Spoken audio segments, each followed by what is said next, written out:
여러분, 오늘 여쭤볼 게 있습니다. 지금 이 순간 우리 냉장고 채소 칸에 4가지가 있다면 어느 것이 가장 소중한 걸까요?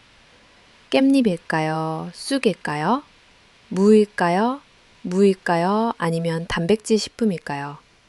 사실 이 4가지를 놓고 우리 60대 이후 건강을 지키는 힘에 순서를 매긴 연구가 있습니다.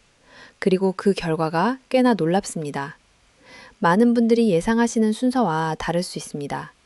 오늘 저는 그 순서를 하나씩 알려드리면서 각각 왜 그 자리에 있는지 그 이유를 꼼꼼하게 설명드릴 겁니다. 마지막 1위를 들으실 때 고개를 끄덕이실 분도 계시고, 아, 그랬구나 하고 무릎을 치실 분도 계실 거예요. 자, 그럼 먼저 오늘 제가 어떤 기준으로 순위를 매겼는지부터 말씀드리겠습니다. 기준은 딱 하나입니다. 치매와 근육 감소, 혈관 노화, 뼈 약화, 혈당 이상이라는 60대 이후 5가지 위험을 동시에 줄여주는 힘이 얼마나 강한가입니다. 이 5가지 중 하나라도 문제가 생기면 우리는 자식한테 손 벌려야 하는 상황이 옵니다. 그걸 막는 게 오늘의 목표입니다. 그리고 한 가지 먼저 말씀드릴 게 있어요. 오늘 4위로 말씀드릴 것이 있는데 사실 저도 처음에는 이게 더 높은 순위일 거라 생각했습니다. 그런데 연구 결과를 보고 나서 생각이 바뀌었어요. 끝까지 들어보시면 무슨 뜻인지 아실 겁니다. 우리 이제 시작해 볼까요? 자, 먼저 4위입니다. 4위는 바로 깻잎입니다. 아니, 깻잎이 4위라고요? 하시는 분들 계실 거예요. 사실 깻잎은 정말 대단한 채소입니다. 그런데 오늘 1위부터 3위에 오르는 것들이 워낙 강하다 보니 상대적으로 4위에 자리 잡게 됐습니다. 깻잎 자체의 능력이 부족해서가 아닙니다. 다른 것들이 워낙 강하다는 뜻입니다. 자, 깻잎이 왜 대단한지 제대로 알아볼까요? 여러분 혹시 치매 예방약으로 가장 많이 처방되는 약 이름을 아세요? 아리셉트라는 약인데요. 이 약의 핵심 작용이 바로 뇌 속에서 기억력을 관리하는 물질인 아세트일콜린이 분해되는 것을 막아주는 겁니다. 그런데 깻잎에 들어있는 로즈마린산이 이 약과 똑같은 방식으로 작용한다는 사실 알고 계셨나요? 농촌진흥청 두류유지작물과 연구진이 들깨잎을 분석한 결과 마른 잎 1g당 로즈마린산이 무려 76mg이나 들어있었습니다. 이게 얼마나 많은 양이냐면 허브 식물 중 로즈마린산으로 유명한 로즈마리의 약 7배에 달하는 양입니다. 7배라는 게 과장이 아닙니다. 농촌진흥청 공식 보도자료에 나온 수치입니다. 우리가 고기 쌈 싸 먹을 때 당연하게 집어드는 그 깻잎 몇 장에 치매 예방 성분이 그렇게 가득 차 있었던 겁니다. 로즈마린산은 뇌세포 사이에서 정보를 전달하는 아세트일콜린을 보호해줍니다. 나이가 들면서 이 아세트일콜린이 쉽게 분해되는데 깻잎이 그걸 막아주는 역할을 합니다. 기억력이 슬슬 걱정되기 시작한 분들께 깻잎이 진짜 좋은 이유가 여기 있습니다. 그런데 깻잎의 능력이 여기서 끝이 아닙니다. 가바라는 성분을 들어보셨나요? 감마 아미노 뷰티릴산의 줄임말인데요. 뇌신경을 안정시키는 물질입니다. 같은 농촌진흥청 연구에서 깻잎에는 상추보다 약 2배나 많은 가바 성분이 들어있다는 것이 밝혀졌습니다. 이 가바가 흥분된 신경을 가라앉히고 혈압을 낮추며 특히 수면의 질을 높이는 데 도움을 준다는 것이 밝혀져 우리나라 식품의약품안전처가 2022년에 공식적으로 가바의 수면의 질 개선 기능성을 인정했습니다. 자다가 자주 깨거나 잠들기 어렵다고 하시는 분들이 많은데 깻잎을 꾸준히 드시면 그 부분에서도 도움을 받으실 수 있습니다. 뼈 건강도 있습니다. 깻잎에는 칼슘이 채소 중 칼슘의 왕이라 불리는 시금치보다 7배나 많고 심지어 우유보다도 2배가 많습니다. 그런데 칼슘만 많다고 되는 게 아니죠.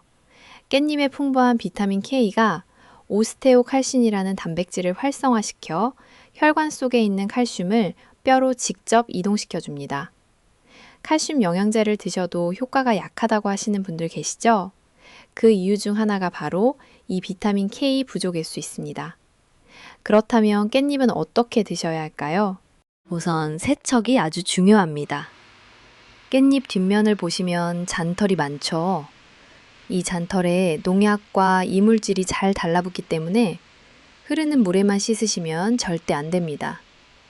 국립농산물품질관리원 조사에서 잔류 농약 수치가 채소 중 깻잎이 가장 많게 나왔습니다. 그래서 식초를 약간 넣은 물에 5분 정도 담가 두셨다가 한 장씩 떼어내서 앞뒤를 꼼꼼하게 씻어야 합니다. 그리고 깻잎은 계란과 함께 드시면 치매 예방 효과가 더 좋아집니다. 계란 노른자 속 콜린이 뇌에서 아세틸콜린의 양을 늘려주기 때문입니다. 두부와 함께 드시면 두부의 비타민 D가 깻잎 칼슘의 흡수율을 더욱 높여줍니다. 깻잎, 두부, 계란전이 단순한 반찬이 아니라 치매와 골다공증을 함께 막아주는 영양 처방이라는 뜻입니다. 신장이 좋지 않으신 분들은 깻잎에 칼륨이 많으니 과량 섭취는 피해주세요. 혈전 억제제를 드시는 분들도 비타민 K 때문에 많이 드시는 건 피하시는 것이 좋습니다. 자, 4위 깻잎 정리가 됐으니 이제 3위로 넘어가겠습니다. 자, 3위는 쑥입니다. 쑥하면 우리 어릴 적 봄날 들판에서 캐서 먹던 기억이 나시죠? 그런데 쑥이 그냥 봄나물이 아닙니다. 제대로 알고 드셔야 하는, 그리고 잘못 드시면 오히려 해가 될 수 있는 약초입니다. 먼저 아셔야 할 것이 있습니다. 쑥과 똑같이 생긴 독초가 있습니다. 바로 오초라는 식물인데요. 조선시대 사약을 만들 때 사용할 정도로 맹독성을 가진 식물입니다. 어린님일 때는 쑥과 구분하기가 정말 어렵습니다. 매년 오초를 쑥으로 잘못 알고 병원에 실려오시는 분들이 있습니다. 그래서 쑥은 반드시 안전하게 재배되어 판매하는 것을 구매해서 드시길 권장합니다. 길가나 하천 주변에서 채취한 쑥은 중금속 오염 위험도 있습니다. 임산부는 쑥이 자궁 수축을 유발할 수 있어 주의하셔야 합니다. 몸에 열이 많은 분들은 쑥을 차로 끓여서 자주 마시는 건 피하세요. 쑥은 따뜻하고 매운 성질을 가지고 있어서 열이 많은 분들은 오히려 혈압이 오를 수 있습니다. 그렇다면 쑥은 식이섬유와 비타민이 풍부하다군요. 혈압이 오를 수 있습니다. 그렇다면 쑥은 왜 3위에 오른 걸까요? 쑥에는 시네올이라는 성분이 있습니다. 이 성분이 췌장의 베타세포를 직접 자극해서 인슐린 분비를 촉진시키고 말초 조직에서 인슐린 감수성을 높여줍니다. 쉽게 말씀드리면 혈당이 올라갔을 때 그걸 처리하는 능력을 키워주는 겁니다. 건강한 성인을 대상으로 한 연구에서 쑥 추출물을 섭취한 후 식후 혈당이 눈에 띄게 낮아진 것이 확인됐습니다. 또 쑥에 들어있는 이눌린이라는 수용성 식이섬유도 장에서 포도당 흡수 속도를 늦춰 혈당이 급격히 올라가는 것을 막아줍니다. 클로로겐산 성분은 간에서 포도당 합성을 억제하고 근육에서 포도당 이용을 촉진합니다. 시네올, 이눌린, 클로로겐산이라는 세 가지 성분이 서로 다른 경로로 혈당을 잡아주는 겁니다. 당뇨 전 단계이시거나 혈당 관리가 걱정되시는 분들께 쑥이 특히 도움이 되는 이유입니다. 또한 쑥에는 강력한 항염증 효과가 있습니다. 탄닌 성분이 혈관 내 염증을 줄여주고 클로로필이 혈액 속 나쁜 콜레스테롤을 흡착해서 배출시킵니다. 혈관을 맑게 하는 데도 도움이 되는 겁니다. 그리고 소화 기능입니다. 쑥에는 시금치보다 3배나 많은 식이섬유가 들어있어 장 운동을 활발하게 하고 변비를 예방합니다. 시네올은 위장 점막 염증도 완화시켜줍니다. 쑥은 어떻게 드셔야 할까요? 한 가지 반드시 기억하실 것이 있습니다. 쑥을 우유와 함께 드시면 안 됩니다. 요즘 쑥 라떼가 인기잖아요. 그런데 우유의 카제인 단백질이 쑥 속 폴리페놀과 결합해버려서 쑥의 좋은 성분이 몸에 흡수되지 않고 그냥 배출돼 버립니다. 꼭 드시고 싶다면 우유 대신 아몬드유나 귀리유로 바꿔보세요. 쑥과 잘 어울리는 음식은 계란입니다. 쑥의 비타민과 계란의 콜린이 만나면 뇌 건강에 좋고, 쑥의 칼슘과 미네랄이 혈액 속 세포 균형을 잡아줍니다. 쑥 계란찜, 쑥을 넣은 계란말이가 그냥 맛있는 반찬이 아니라 뇌와 혈관을 함께 챙기는 음식이 된다는 뜻입니다. 자, 우리 깻잎 이야기를 조금 더 깊이 해볼까요? 여러분, 깻잎이 외국에서는 아무도 먹지 않는 채소라는 사실 아셨나요? 전 세계적으로 한국인만 먹는 채소가 바로 깻잎입니다. 우리가 당연하게 밭상에 올리는 그것이 사실 세계 어디에서도 찾아볼 수 없는 우리만의 보물이었던 겁니다. 그렇다면 왜 우리 조상님들은 이 깻잎을 밥상에 올리셨을까요? 단순히 맛 때문만은 아니었을 겁니다. 한의학에서는 깻잎을 막힌 것을 순환시키고 나쁜 기운을 몸 밖으로 몰아내는 약초로 오래전부터 사용해 왔습니다. 옛날에는 과학적 분석이 없었어도 조상님들이 경험으로 알고 계셨던 거죠. 그리고 이제는 현대 과학이 그것을 증명해주고 있습니다. 농촌진흥청 연구진이 들깨잎을 분석하고 나서 내린 결론이 있습니다. 이 평범해 보이는 채소 하나에 치매 예방, 뼈 건강, 신경 안정, 항균, 항암 작용이 모두 들어있다는 것이었습니다. 식탁 위에 명약이라는 말이 과장이 아닌 셈입니다. 깻잎을 보관하실 때도 중요한 요령이 있습니다. 깻잎은 낮은 온도에 약하고 수분이 없으면 금방 시들어 버립니다. 지퍼백 안에 깻잎을 넣고 물을 약간 넣어주세요. 꼭지가 아래로 오도록 넣으면 꼭지가 물을 흡수해서 훨씬 오래 싱싱하게 유지됩니다. 냉장고에 넣으실 때도 안쪽보다는 문 쪽에 넣으세요. 안쪽은 온도가 더 낮아서 깻잎이 상하기 쉽습니다. 깻잎을 드실 때 한 가지 더 기억하실 것이 있습니다.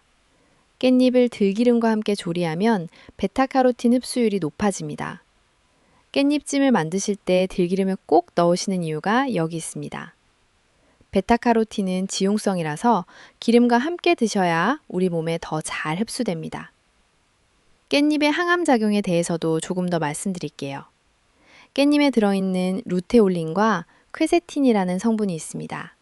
이 성분들은 암세포가 증식하고 다른 부위로 번지는 것을 억제하고 암세포 스스로 죽도록 유도하는 자멸 기전을 작동시킵니다. 임상 연구에서 특히 위암과 유방암세포의 성장과 증식을 억제하는 효과가 확인되었습니다.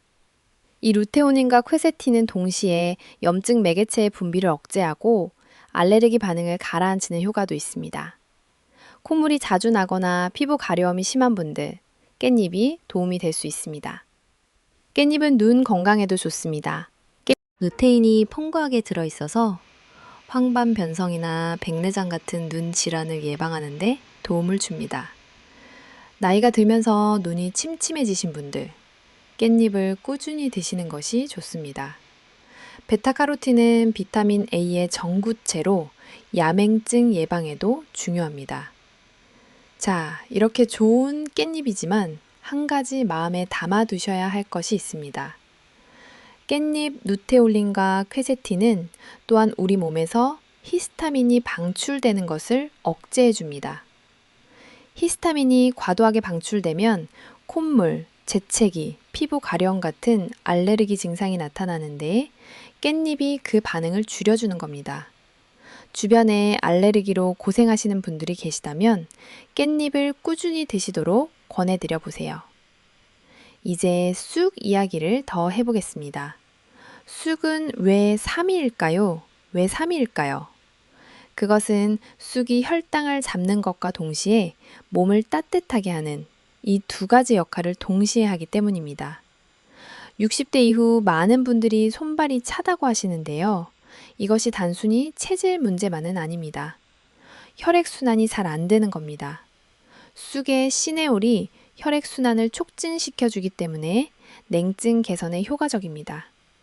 신진대사를 활발하게 해주기 때문에 여성분들의 생리 관련 불편함, 생리통이나 생리불순 완화에도 도움이 됩니다. 자궁을 따뜻하게 하는 효과가 있기 때문입니다.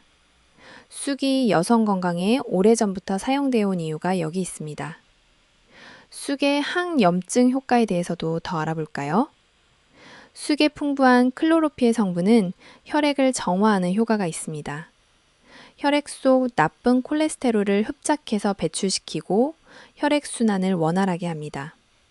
또 클로로필은 혈액 속 해로운 세균을 제거하는 백혈구의 수를 늘려 염증을 억제하는 탁월한 효능도 있습니다. 우리 몸에 만성염증이 있으면 거기서 암이나 심혈관 질환이 시작되는 경우가 많습니다. 쑥이 이 염증을 줄이는 데 도움이 되는 겁니다. 장 건강에도 쑥은 탁월합니다. 시금치보다 3배나 많은 식이섬유로 장 운동을 촉진하고 변비를 예방합니다. 시네올이 위장 점막 염증도 완화시켜 소화 불량을 예방합니다. 평소에 속이 더부룩하거나 변비로 고생하시는 분들, 쑥이 진짜 도움이 됩니다. 쑥을 드실 때 잘 어울리는 음식도 있고 피해야 할 음식도 있습니다. 앞서 말씀드린 것처럼 우유와는 절대 함께 드시면 안 됩니다. 대신 쑥과 쌀을 함께 드시면 어떨까요? 쌀에는 지방, 식이섬유, 미네랄이 부족한데 쑥이 그 부족한 부분을 채워줍니다. 쌀의 에너지와 쑥의 풍부한 비타민, 미네랄이 만나는 거죠. 쑥떡, 쑥개떡이 그냥 별미가 아닌 겁니다. 어릴 때 봄이면 쑥해서 떡해 드시던 어머니, 할머니가 경험으로 알고 계셨던 음식의 조합이었습니다. 쑥과를 드셔보시는 것도 재미가 있겠습니다. 함께 먹으면 건강에도 좋아요. 붓과 브로콜리도 좋은 궁합입니다. 함께 먹으면 철분 흡수율이 2배 이상 높아지고 항암, 항염에서 강한 시너지 효과를 발휘합니다. 쑥과 콩나물도 잘 어울립니다. 소화 기능을 함께 강화시키고 피부 건강에도 도움이 됩니다. 콩나물의 실리카와 쑥의 비타민이 만나면 피부 탄력과 보습이 개선됩니다. 자, 이제 2위입니다. 2위는 바로 단백질 식품입니다.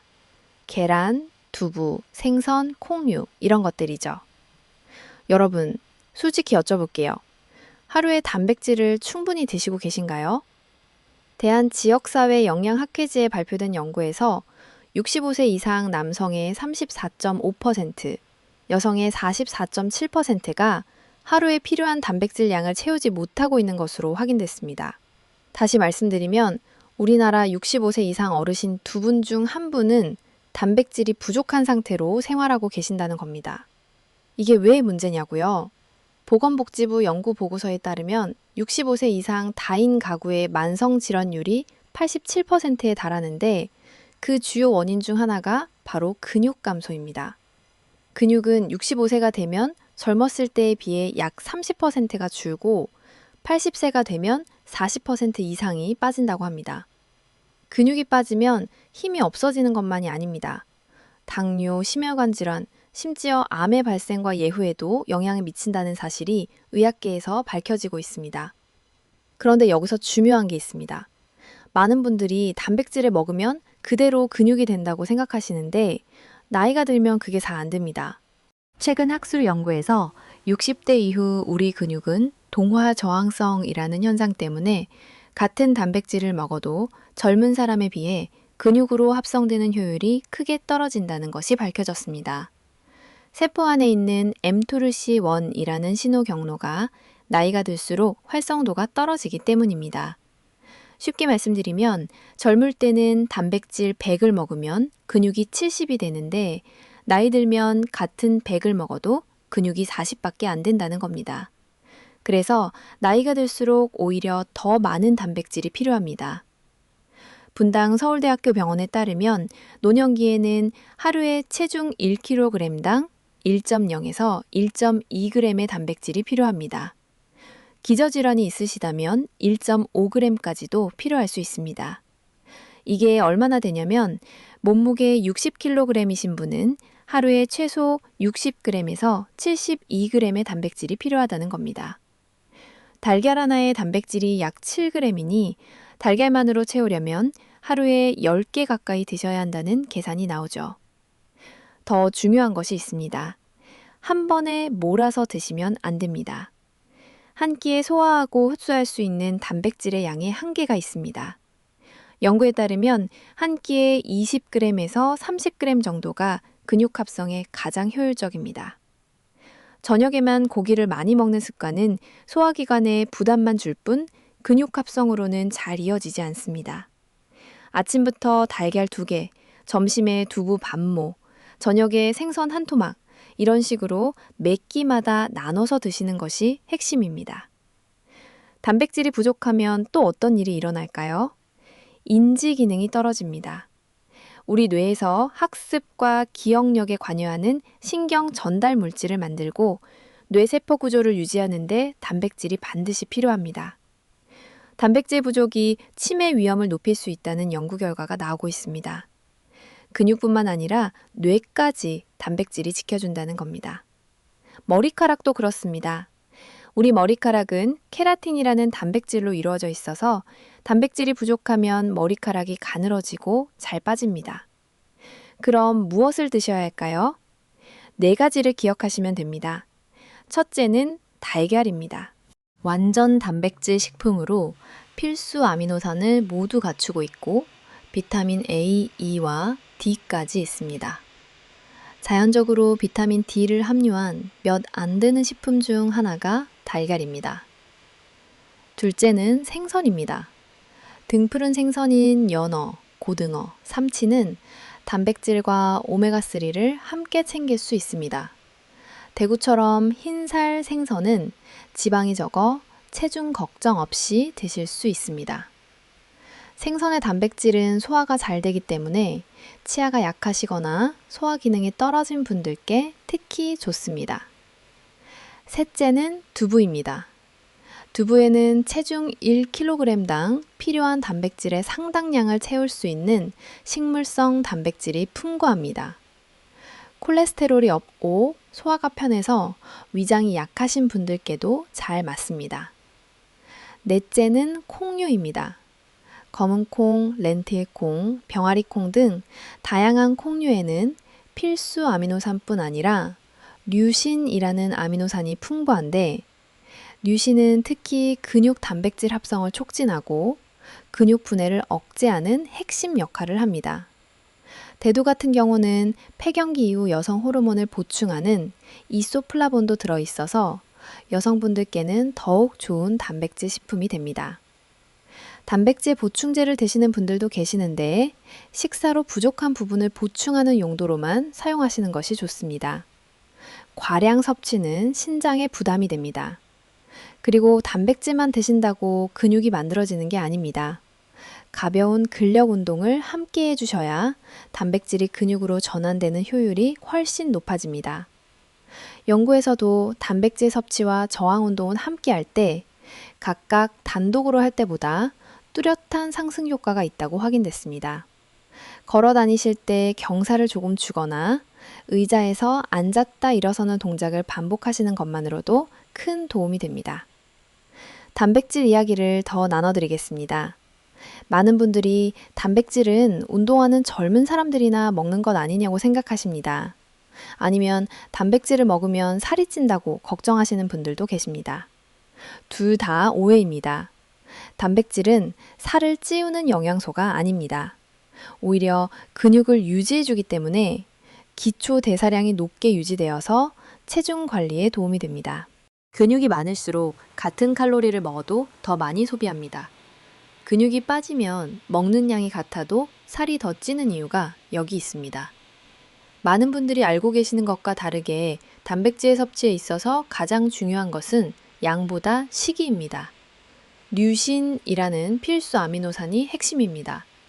류신은 근육 단백질 합성을 촉진하고 근육 분해를 막는 핵심 역할을 하는 아미노산입니다. 이 류신이 대두, 검정콩 등 콩류와 육류, 가듬류, 생선, 유제품에 풍부합니다. 그래서 단백질을 고를 때 류신이 풍부한 식품을 선택하는 것이 근육 유지에 더 효과적입니다. 우리나라 어르신들이 고기보다 채소와 탄수화물 위주로 드시는 경향이 있는데 이게 장기적으로 근육 감소를 앞당길 수 있습니다. 그렇다고 무조건 고기를 많이 드시라는 게 아닙니다. 동물성 단백질과 식물성 단백질을 균형 있게 드시는 것이 중요합니다. 동물성 단백질은 필수 아미노산이 풍부하지만 지방도 많을 수 있습니다. 식물성 단백질은 지방이 적고 식이섬유가 함께 있어서 소화가 잘 됩니다. 우리 한식 밥상을 잘 보시면 계란찜, 두부조림, 생선 한 토막, 된장 이렇게 자연스럽게 동물성과 식물성 단백질이 균형 있게 올라옵니다. 우리 전통 밥상이 사실 현대 영양학에서도 최적의 단백질 구성을 갖추고 있었던 겁니다. 단백질과 관련해서 한 가지 주의사항도 드릴게요. 단백질을 한 번에 많이 드시면 신장에 부담이 됩니다. 소화 과정에서 질소 노폐물이 생기는데 신장이 이를 처리해야 하기 때문입니다. 신장 기능이 이미 좋지 않으신 분들은 단백질 섭취량에 대해 반드시 담당 의사와 상의하고 조절하셔야 합니다. 그리고 단백질 보충제, 프로틴 파우더를 드시는 분들도 계신데 이것은 식사로 채우기 어려울 때 보충하는 용도입니다. 보충제가 식사를 대신해서는 안 됩니다. 우리가 자연식품에서 얻는 단백질에는 단백질만 들어있는 게 아닙니다. 비타민, 미네랄, 각종 효소가 함께 들어있어서 몸이 그것을 더 효율적으로 활용할 수 있습니다. 이제 무 이야기를 조금 더 풀어보겠습니다. 무가 1위인 이유를 더 생각해보면 무는 요리하기가 정말 쉽습니다. 특별한 준비 없이 바로 드실 수 있고 생으로 드셔도 되고 익혀서 드셔도 됩니다. 값도 저렴합니다. 겨울철에는 더 맛있어집니다. 찬 기온을 이겨내면서 조직이 단단해지고 당분이 높아지기 때문입니다. 무에 들어있는 소화효소, 특히 아밀라제와 디아스타제는 열에 약합니다. 그래서 소화 기능을 개선하려는 목적이라면 생무로 드시는 것이 더 좋습니다. 동치미나 깍두기, 무생채가 좋은 이유가 여기 있습니다. 단, 김치로 드실 때는 이미 발효되어 있어서 무의 효소는 변형되지만 발효 과정에서 유익균이 생성되어 또 다른 방식으로 소화와 장 건강에 도움이 됩니다. 무와 함께 드시면 더 좋은 음식 조합도 있습니다. 꿀과 함께 드시면 혈액 순환을 돕고 기력을 보충해 줍니다. 기침이 심하실 때 무즙에 꿀을 한 스푼 넣어 드시면 효과가 있는 이유입니다. 생강과 함께 드시면 더 좋습니다. 생강의 진저롤 성분이 몸을 따뜻하게 하고 콜레스테롤을 낮추는 데 도움이 됩니다. 무의 소화효소와 생강의 항균 효과가 만나면 겨울철 감기 예방에도 탁월합니다. 무 된장국, 무 생강차 이런 우리 전통 음식들이 그냥 옛날부터 내려온 게 아니라 경험에서 축적된 지혜였던 겁니다. 무를 조리하실 때 양파를 함께 사용하시면 단맛이 더 좋아집니다. 앞서 말씀드린 무나물 만드실 때 양파를 채 썰어 함께 넣으면 무의 영양 성분이 배가 되고 단맛도 한층 깊어집니다. 무의 베타인 성분이 간 건강에도 도움이 됩니다. 간이 독소를 처리하는 과정을 돕고 소변으로 독성을 배출하게 해줍니다. 지방간이 걱정되시는 분들, 무를 꾸준히 드시는 것이 좋습니다. 그리고 미세먼지가 심한 날에는 특히 무를 챙겨 드세요. 무의 식물성 유황 성분이 미세먼지와 함께 들어온 중금속 독소를 해독하는 데 도움이 됩니다. 우리가 미세먼지 심한 날 마스크 쓰는 것만큼이나 식탁에서 물을 챙기는 것도 중요합니다. 자, 이제 드디어 1위입니다. 1위는 바로 무입니다. 뭐라고요? 그냥 깍두기 담그는 무 아닌가요? 하시는 분들 계실 겁니다. 그런데 사실 무는 우리 식탁에서 가장 저평가되어 있는 식재료 중 하나입니다. 미국 당뇨병협회에서 당뇨 예방을 위해 무를 매일 섭취하라고 권고하고 있다는 사실 알고 계셨나요? 오늘 제가 드리는 순위 기준 기억하시죠? 치매, 근육 감소, 혈관 노화, 뼈 약화, 혈당 이상. 이 5가지를 동시에 커버하는 능력입니다. 무는 이 5가지에 모두 실질적으로 대응하는 거의 유일한 식재료입니다. 하나씩 살펴보겠습니다. 첫째, 소화와 혈당을 동시에 잡습니다. 무에는 아밀라제, 디아스타제, 프로테아제, 에스터라제라는 효소들이 풍부합니다. 탄수화물, 단백질, 지방을 분해하는 효소가 모두 들어있다는 뜻입니다. 천연 소화제라고 불리는 이유가 바로 이 때문입니다. 우리가 밥을 먹을 때 무로 만든 반찬을 함께 드시면 밥의 전분이 훨씬 효율적으로 소화됩니다. 치킨을 시키면 치킨 무가 함께 오는 이유도 지방이 많은 치킨을 먹을 때 무의 에스터라제가 지방 분해를 도와주기 때문입니다. 그냥 서비스가 아니라 필연적인 조합이었던 겁니다. 혈당 관리에는 어떤 역할을 할까요? 무를 섭취하면 혈당을 올리는 호르몬인 글루카곤의 기능을 억제할 수 있습니다. 혈당이 올라갈 때 작동하는 글루카곤을 무가 제어해 주는 겁니다. 당뇨 전 단계이신 분들, 식후 혈당이 자꾸 올라서 걱정이신 분들께 무가 특히 좋은 이유입니다. 둘째, 혈관을 지킵니다. 무의 식이섬유는 혈관 속 콜레스테롤을 흡착해서 배출시킵니다. 풍부한 비타민C는 항산화 작용으로 혈관 벽을 튼튼하게 해줍니다. 칼륨은 혈관 속 나트륨을 몸 밖으로 내보내서 혈압을 낮춥니다. 여기까지는 많은 채소가 공유하는 특성인데 무에는 한 가지가 더 있습니다. 바로 엽산입니다. 엽산은 혈관 내 염증을 억제하고 혈전선 생성을 막아줍니다. 혈정이 생기면 뇌졸중이나 심장마비가 일어날 수 있잖아요. 엽산이 그걸 예방하는 역할을 합니다. 단순히 혈압을 낮추는 게 아니라 혈관 자체를 보호한다는 겁니다. 셋째, 강력한 해독작용입니다. 무에 들어있는 글루코시놀레이트라는 성분이 있습니다. 이 성분은 담배의 니코틴을 직접적으로 해독하는 효능이 있습니다.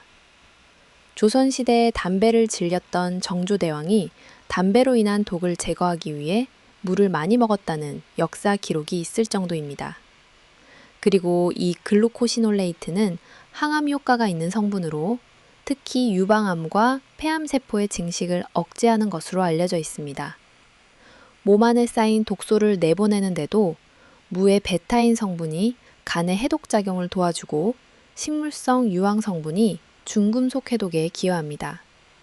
미세먼지가 심한 날 무를 드시는 것이 좋은 이유가 여기 있습니다. 넷째, 뼈 건강입니다. 무말랭이를 아시죠? 생무를 말리면 수분이 빠져나가면서 영양 성분이 농축됩니다. 생무 100g에는 칼슘이 약 20mg 들어있는데 무말랭이 100g에는 무려 310mg의 칼슘이 더 있습니다. 우리가 칼슘 보충제 한 알에 들어있는 양에 근접하는 수준입니다. 그리고 무말랭이에는 비타민 D도 풍부합니다. 칼슘을 몸에 잘 흡수되게 하려면 비타민 D가 함께 있어야 하는데 무말랭이에서 그 두 가지를 동시에 얻을 수 있습니다. 나이 드신 분들의 골다공증, 그냥 지나쳐서는 안 됩니다. 6급 5세 이상에서 골반 골절이 생기면 1년 내 사망률이 약 30%에 이른다는 의학계 자료가 있습니다. 80세 이상에서는 2개월 내 사망률이 50%에 달합니다. 뼈 관리가 생명과 직결된다는 뜻입니다. 무말랭이를 기름 없이 볶아서 갈색이 될 때까지 볶으면 항산화 물질이 더 생성됩니다. 그 볶은 무말랭이를 차로 우려 드시면 뼈와 관절 건강에 특히 좋습니다. 다섯째, 기침과 폐 건강입니다. 이건 의외라고 느끼실 분들이 계실 텐데요. 물을 생으로 씹으면 알싸한 매운맛이 있죠? 이게 바로 시니그린이라는 성분 때문입니다. 이 시니그린이 호흡기 점막을 자극해서 점액 분비를 촉진시킵니다. 그 점액이 폐에 붙어 있는 가래를 묽게 만들어 쉽게 배출되도록 도와줍니다. 처방받은 기침약과 다른 점은 기관지가 스스로 재기능을 하도록 회복을 돕는다는 겁니다. 기침과 가래가 심할 때 무와 배를 2대1 비율로 섞어서 즙으로 갈아드시면 좋습니다. 이때 껍질도 함께 갈아주세요. 껍질 안에 플라보노이드 성분이 더 많이 들어 있습니다. 무는 겨울무가 특히 좋습니다. 조직이 치밀하고 단맛이 좋으며 약성이 더 강합니다. 자, 그럼 무를 어떻게 드셔야 할까요? 한 가지 기억하실 주의사항이 있습니다. 갑상선 기능 저하증이 있으신 분들입니다. 무에 들어있는 고이트로젠이라는 성분이 갑상선 호르몬 생성을 방해할 수 있습니다. 드시지 말라는 게 아닙니다. 생으로 드시지 말고 충분히 익혀서 드시면 됩니다. 열을 가하면 이 성분의 효과가 약해지기 때문입니다. 무나물을 만드실 때는 들기름을 처음부터 넣지 마세요. 들기름은 낮은 온도에서 좋은 성분이 유지되는데 볶으면 오메가3 지방산이 파괴됩니다. 먼저 무와 양파를 소금에 절인 다음 물 1컵을 넣고 센 불에서 끓여 중불로 익혀주세요. 다 익으면 불을 끄고 드실 때 들기름 1스푼을 넣으시면 됩니다. 그래야 들기름의 좋은 성분을 온전히 드실 수 있습니다. 자, 오늘 네 가지 식재료를 이야기하면서 우리가 놓치기 쉬운 중요한 관점이 있습니다. 바로 이 식재료들을 어떻게 우리 일상에 자연스럽게 녹여 넣느냐의 문제입니다. 건강에 좋다는 건 알겠는데 매번 특별히 챙겨 먹기가 힘들다는 분들 많으시죠? 그래서 제가 우리 일상 식단에 이 네 가지를 쉽게 넣을 수 있는 방법을 알려드리겠습니다. 먼저 깻잎입니다. 가장 쉬운 방법은 깻잎 장아찌입니다. 한번 만들어 두시면 오래 두고 드실 수 있습니다. 깻잎을 깨끗이 씻어 물기를 빼고 간장에 설탕, 마늘, 생강을 넣어 절이면 됩니다. 이렇게 만든 깻잎 장아찌는 밥 한 공기에 두세 장만 곁들여도 충분합니다. 아침에 일어나서 밥 한 공기와 깻잎 장아찌, 달걀 반숙 하나면 치매 예방과 뼈 건강을 동시에 챙기는 아침 식사가 됩니다. 어렵지 않죠? 전자레인지로 만드는 깻잎찜도 좋습니다. 양념장을 만들어 깻잎에 켜켜이 발라서 전자레인지에 2분만 돌리면 완성입니다. 들기름을 넣으면 베타카로틴 흡수율도 올라가고 고소한 맛도 더해집니다. 쑥은 어떻게 매일 드실까요? 가장 간단한 방법은 쑥가루를 만들어 두는 겁니다. 쑥을 잘 씻어서 건조시킨 다음 가루로 만들어 두시면 여러 요리에 바로 활용할 수 있습니다. 요거트에 쑥가루 한 스푼을 넣어 드셔보세요. 혈당 관리와 장 건강이 함께 됩니다. 단 우유 요거트는 안 됩니다. 아몬드나 귀리로 만든 요거트를 사용하세요. 밥을 지을 때 쑥가루를 조금 넣어도 됩니다. 초록빛이 예쁘게 나오고 영양도 더해집니다. 달걀찜을 만드실 때 쑥가루를 한 스푼 넣으시면 뇌 건강을 챙기는 쑥 달걀찜이 됩니다. 계란의 콜린과 쑥의 로즈마린산, 그리고 칼룬짐이 만나는 조합입니다. 단백질은 이미 말씀드린 것처럼 매 끼니마다 조금씩 나눠 드시는 게 핵심입니다. 아침에 달걀 2개, 점심에 두부조림이나 생선 반찬 하나, 저녁에 콩류가 들어간 반찬 한 가지면 충분합니다. 굳이 고기를 매일 드실 필요는 없습니다. 두부는 어떻게 드셔도 좋습니다. 두부찌개, 두부조림, 순두부, 뭐든 괜찮습니다. 중요한 건 매일 빠지지 않게 드시는 겁니다. 연두부는 소화가 더 잘 되어서 치아가 좋지 않으시거나 소화 기능이 약하신 분들께 특히 좋습니다. 생선은 고등어나 꽁치 같은 등푸른 생선을 일주일에 2~3번 드시면 됩니다. 비린내가 싫으신 분들은 먼저 소금을 뿌려 10분 두었다가 물기를 제거하고 구우시면 비린내가 많이 줄어듭니다. 무는 정말 다양하게 드실 수 있습니다.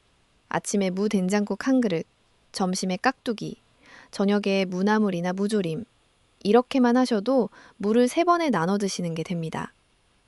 겨울철에는 동치미를 만들어 두세요. 무를 크게 썰어 소금물에 절여두면 됩니다. 동치미 국물은 소화에도 좋고 시원하고 맛있습니다. 무즙을 내서 한 스푼씩 드시는 것도 좋습니다. 생무의 소화 요소를 온전히 챙길 수 있는 방법입니다. 고기 드실 때 무 반찬을 꼭 함께 곁들이세요. 고기의 단백질이 무의 프로테아제 덕분에 훨씬 잘 소화됩니다. 무말랭이는 한번 만들어 두면 오래 보관할 수 있고 칼슘이 농축되어 있어서 간식으로 드시기도 좋습니다. 우리 60대 이후 건강을 지키는 데 있어서 한 가지 진실이 있습니다. 비싼 건강식품이나 먼 나라에서 온 수입 재료를 찾아다닐 필요가 없다는 겁니다. 우리 부엌에, 우리 냉장고에, 우리 시장에 이미 다 있습니다. 깻잎, 쑥, 무, 그리고 달걀과 두부와 생선. 이것들이 우리 몸을 지켜줄 최고의 재료들입니다. 오늘 이야기해드린 내용이 어려우셨나요? 사실 핵심은 간단합니다. 깻잎은 치매와 뼈를, 쑥은 혈당과 혈관을, 단백질 식품은 근육과 뇌를, 무는 소화와 혈관과 뼈와 해독을 챙겨줍니다. 이 네 가지를 매일 조금씩 식탁에 올리시는 것, 그것만으로도 우리 몸은 충분히 응답할 것입니다. 여러분이 건강하셔야 우리 자식들이 마음 놓고 자기 일을 할 수 있습니다. 여러분이 건강하셔야 손주들이 할머니, 할아버지와 더 오래, 더 많이 놀 수 있습니다. 그리고 무엇보다 여러분 자신이 매일 아침 활기차게 일어나셔야 하루가 즐겁습니다. 우리 함께 이 작은 변화를 오늘부터 시작해 봅시다. 오늘 배우신 것 중 딱 한 가지만이라도 바로 실천해 보세요. 물을 된장국에 넣어 보시거나 아침에 달걀 하나를 추가하시거나 장 보실 때 깻잎 한 묶음을 더 집어오시는 것부터 시작하시면 됩니다. 우리 몸은 작은 변화에도 충분히 반응합니다. 60대 이후라고 해서 늦은 게 아닙니다. 지금 시작하시면 됩니다. 여러분의 건강한 내일을 위해 우리 함께 가겠습니다. 자, 오늘 말씀드린 4가지를 다시 정리해 드리겠습니다.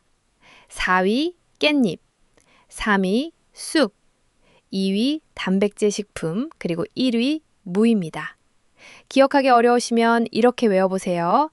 치매 걱정될 때는 깻잎 계란, 혈당 걱정될 때는 쑥, 근육 과제일까봐 걱정될 때는 맵기 단백질, 그리고 혈관, 소화, 뼈 해독, 팩까지 한 번에 챙기고 싶다면 무입니다. 그런데 오늘 순위가 전부가 아닙니다. 사실 이 4가지가 함께 있을 때 서로 힘을 보태줍니다. 깻잎과 계란을 함께 먹으면 치매 예방 효과가 더 강해지고 쑥과 계란을 함께 먹으면 뇌 건강과 혈당 관리가 동시에 됩니다. 물을 드실 때 콩류 반찬을 곁들이면 소화와 단백질 보충이 함께 이루어집니다. 우리 전통 한식 밥상이 사실 이런 조합을 이미 잘 담고 있습니다. 무김치, 깻잎찜, 된장두부, 생선구이. 이게 그냥 맛있는 밥상이 아니라 60대 이후 건강 수명을 연장하는 완성된 조합이었던 겁니다. 한 가지 더 나눠드릴게요. 오늘 말씀드린 내용 중 가장 많은 분들이 놓치고 계신 것이 있습니다. 바로 단백질을 한 끼에 몰아서 드시는 습관입니다. 아침엔 빵이나 죽으로 가볍게 드시고 저녁에만 고기나 생선을 드신다면 단백질의 효율이 크게 떨어집니다. 오늘부터라도 아침에 달걀 한두 개를 추가하시고 점심에 두부 반모 정도를 넣어 드세요. 이 작은 변화만으로도 우리 몸이 달라지기 시작합니다. 근육이 지켜지면 당뇨와 심혈관 질환 위험이 함께 낮아집니다. 뇌 기능도 단백질이 뒷받침해 줄 때 더 잘 유지됩니다. 우리가 자식한테 손 안 벌리고 건강하게 살 수 있는 힘, 사실 부엌에 이미 있었습니다. 오늘 영상을 여기까지 보셨다면 이 정보를 혼자 간직하지 마시고 무릎이 불편하시다거나 혈당이 걱정된다거나 요즘 자꾸 깜빡깜빡 한다는 주변 분들께 알려주세요. 우리 함께 알아야 함께 건강해질 수 있습니다. 도움이 되셨다면 좋아요와 구독으로 응원해 주시면 더 많은 분들께 이런 정보를 전해드릴 수 있습니다. 무말랭이 차 한 잔, 아침 달걀 하나, 깻잎 한 장으로 오늘을 시작해보세요.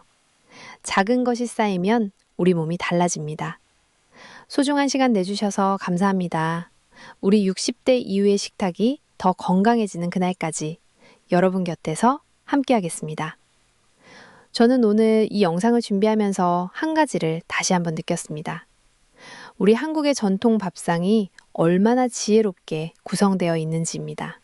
깻잎은 고기와 함께 쌈으로, 쑥은 봄이면 나물과 떡으로, 무는 김치와 나물과 국으로, 그리고 콩과 생선과 계란이 반찬으로 오르는 그 구성이 사실 현대의학이 권장하는 최적의 식단과 거의 일치합니다. 우리 조상님들이 수백 년의 경험을 통해 쌓아온 지혜가 밥상 위에 담겨 있었던 겁니다. 그런데 요즘은 어떻습니까? 가공식품이 늘고 외식이 많아지고 혼자 사시는 분들이 늘어나면서 이 균형 잡힌 밥상을 매일 차리기가 점점 어려워지고 있습니다. 혼자 사시는 분들은 특히 그렇습니다. 한 가지 반찬만 사오거나 아예 편의점 도시락으로 때우시는 날도 생기죠. 이런 상황에서 단백질 부족이 특히 65세 이후 남성의 34%, 여성의 44%에서 나타나고 있다는 수치가 더욱 마음에 걸립니다. 그래서 오늘 말씀드리고 싶은 것은 완벽한 밥상이 아닙니다. 오늘 알려드린 4가지 중 한 가지라도 아니면 2가지라도 조금씩 더 챙기시는 것입니다. 물을 된장국에 넣는 것, 달걀을 하나 더 드시는 것, 깻잎 장아찌를 냉장고에 만들어 두는 것, 이 작은 변화 하나가 일주일, 한 달, 1년이 쌓이면 몸이 달라집니다. 근육이 유지되고 혈관이 맑아지고 뇌가 더 오래 선명하게 작동합니다. 우리 주변에 혼자 사시거나 식사를 제대로 못 챙기시는 어르신이 계시다면 오늘 이 영상을 공유해 주세요. 단백질이 부족하면 근육이 빠지고, 근육이 빠지면 넘어지고, 넘어지면 골절이 오고, 골절이 오면 회복하기가 정말 어렵습니다. 이걸 막는 게 오늘 드린 정보입니다. 아는 사람과 모르는 사람 사이에 시간이 지날수록 차이가 벌어집니다. 오늘 알게 되셨으니 여러분은 앞서가신 겁니다. 오늘 영상을 통해 깻잎, 쑥, 단백질 식품, 무, 이 네 가지가 여러분 식탁에 더 자주 올라오기를 진심으로 바랍니다. 오늘도 여러분이 건강한 하루를 보내시길, 그리고 손주들과 오래오래 웃으실 수 있기를 기원합니다. 지금까지 함께 해주셔서 감사드립니다. 오늘 말씀드린 내용과 관련해서 실제로 이런 분들이 있었습니다. 경북 안동에서 농사를 지으시는 68세 김명숙 어르신 이야기입니다. 몇 년 전부터 계단 오르내리기가 힘들어지고 냉장고에서 물건을 꺼내려다 무릎이 너무 아파서 고생하셨습니다. 병원에서는 근육이 빠졌다는 말을 들으셨어요. 그런데 그분이 드시는 걸 여쭤보니 아침에는 죽이나 빵으로 가볍게 드시고 점심은 밭에서 일하느라 김밥 한 줄로 때우시고 저녁에만 반찬 몇 가지를 드시더라고요. 하루에 드시는 단백질이 권장량의 절반도 안 되는 상황이었습니다.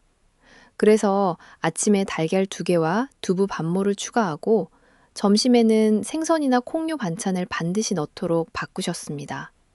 거기에 무나물과 깻잎 장아찌를 냉장고에 항상 두셨습니다. 2달이 지나자 무릎 통증이 줄었다고 하시더라고요. 3달이 지나자 계단 오르내리기가 훨씬 편해지셨습니다. 드시는 것만 바꿨을 뿐인데 몸이 달라진 겁니다. 대전에서 혼자 사시는 74세 이순자 어르신은 혈당이 늘 걱정이셨습니다. 식후에 혈당이 너무 올라간다고 하셨는데 그분 식사를 보니 흰 쌀밥에 국 한 가지, 김치 정도로 드시고 계셨어요. 그래서 물을 국에 꼭 넣으시게 하고 쑥가루를 아침 요거트에 1스푼씩 넣어 드시게 했습니다. 한 달 뒤 혈당 검사에서 식후 혈당이 눈에 띄게 낮아졌다는 이야기를 들었습니다. 무의 글루카곤 억제 효과와 쑥의 시네올 성분이 혈당을 잡아주기 시작한 겁니다. 이 2분 모두 특별한 건강식품을 사신 게 아닙니다. 시장에서 늘 파는 무와 깻잎과 달걀과 두부였습니다. 중요한 건 아는 것과 모르는 것의 차이였습니다. 여러분은 오늘 아셨으니 실천하실 수 있습니다. 우리 60대 이후 몸은 우리가 먹는 것에 정직하게 반응합니다. 좋은 걸 드시면 좋아집니다. 나쁜 걸 드시면 나빠집니다. 이보다 더 단순한 진리가 어디 있겠습니까? 오늘 장을 보실 때 깻잎 한 묶음, 무 하나, 달걀 한 판을 꼭 집어오세요. 그것이 오늘 이 영상을 보신 여러분이 자신에게 줄 수 있는 가장 좋은 선물입니다. 마지막으로 한 가지 더 나눠드리겠습니다. 오늘 말씀드린 4가지 식재료가 60대 이후 건강에 특히 중요한 이유가 하나 더 있습니다. 바로 이 식재료들이 서로 상호 보완적으로 작용한다는 겁니다. 깻잎의 비타민 K와 무의 칼슘이 만나면 뼈 건강에 더 효과적입니다. 쑥의 혈당 조절 효과와 단백질 식품이 만나면 근육과 혈당을 동시에 관리할 수 있습니다. 무의 소화 효소와 단백질 식품이 만나면 단백질 소화 흡수율이 올라갑니다. 이 4가지를 한꺼번에 조금씩 매일 드시는 것이 각각 따로따로 드시는 것보다 훨씬 강력한 효과를 냅니다. 우리 몸은 단 한 가지 성분으로 이루어진 게 아닙니다. 수많은 영양소와 성분이 서로 작용하고 보완하면서 우리 몸을 유지합니다. 그래서 한 가지 식품에만 집중하는 것보다 다양한 식품을 균형 있게 드시는 것이 훨씬 중요합니다. 오늘 알려드린 깻잎, 쑥, 단백질 식품, 무는 서로 다른 역할을 하면서 우리 몸의 각기 다른 부분을 지켜줍니다. 4가지 모두를 식탁에 올리는 것이 이상적이지만 하나씩 천천히 늘려가셔도 됩니다. 오늘 당장 다 바꾸실 필요가 없습니다. 이번 주에는 무를 더 자주 드셔보시고 다음 주에는 달걀을 아침마다 추가해 보세요. 그 다음 주에는 깻잎 장아찌를 만들어 보시고 그 다음에는 숟가루를 챙겨보세요. 이렇게 하나씩 하나씩 늘려가면요, 곧 우리 몸에 반응해 주실 겁니다. 웃가루를 챙겨보세요. 이렇게 하나씩 늘려가다 보면 어느새 식탁이 바뀌어 있을 겁니다. 그리고 몸도 함께 바뀌어 있을 겁니다. 우리 60대 이후의 삶, 먹는 것부터 달라지면 달라집니다. 우리 함께 건강한 식탁을 만들어 갑시다. 오늘 여기까지 시청해 주셔서 진심으로 감사드립니다. 그리고 중요한 것을 하나 더 말씀드리는 것을 깜빡했네요. 오늘 4위에서 1위까지 말씀드렸는데 사실 이 순위는 절대적인 게 아닙니다. 오늘 순위의 기준은 5가지 건강 위험을 얼마나 폭넓게 동시에 커버하느냐였습니다. 하지만 여러분 개인의 상황에 따라 어떤 분께는 순위가 달라질 수 있습니다. 혈당이 특히 걱정되시는 분들이라면 쑥이 1위가 될 수 있고, 뼈가 약하신 분들이라면 깻잎이 더 중요해질 수 있습니다. 오늘 알려드린 각각의 효능을 기억하시고 본인에게 가장 부족한 부분을 우선적으로 챙기시는 게 현명합니다. 한 가지 더 당부드립니다. 오늘 제가 드린 정보는 의료 진단이 아닙니다. 건강식품으로서의 효능을 알려드린 것이고, 이미 질환이 있으신 분들이나 약을 드시는 분들은 식이 변화를 시작하기 전에 반드시 담당 의사나 약사와 상의하세요. 특히 깻잎의 비타민 K는 혈전 억제제와 상호작용이 있고, 쑥은 혈압약과 함께 드실 때 주의가 필요하며, 무의 고이트로제는 갑상선 약과 관련이 있습니다. 식품도 약과 마찬가지로 각자의 몸 상태에 맞게 조절하는 것이 중요합니다. 여러분 각자의 건강 상태와 복용 중인 약을 고려한 최적의 식이 방법을 찾아가시길 바랍니다. 우리 모두 건강하고 활기찬 60대 이후를 함께 만들어 갑시다. 오늘 영상을 보고 나서 당장 실천하기 어렵다고 느끼시는 분들도 계실 겁니다. 자녀들과 같이 사신다면 오늘 배우신 내용을 가족들과 나눠보세요. 오늘 건강 영상 봤는데 무가 그렇게 좋대요. 우리 된장국에 무 더 넣어봅시다. 라고 한마디 꺼내시는 것부터 시작하면 됩니다. 가족이 함께 알면 밥상도 함께 바뀝니다. 그것이 바로 우리 함께 건강해지는 길입니다. 구독과 좋아요는 여러분의 건강 이야기가 더 많은 분들께 닿을 수 있도록 도와줍니다. 오늘 배우신 정보가 도움이 되셨다면 작은 응원 하나 부탁드립니다.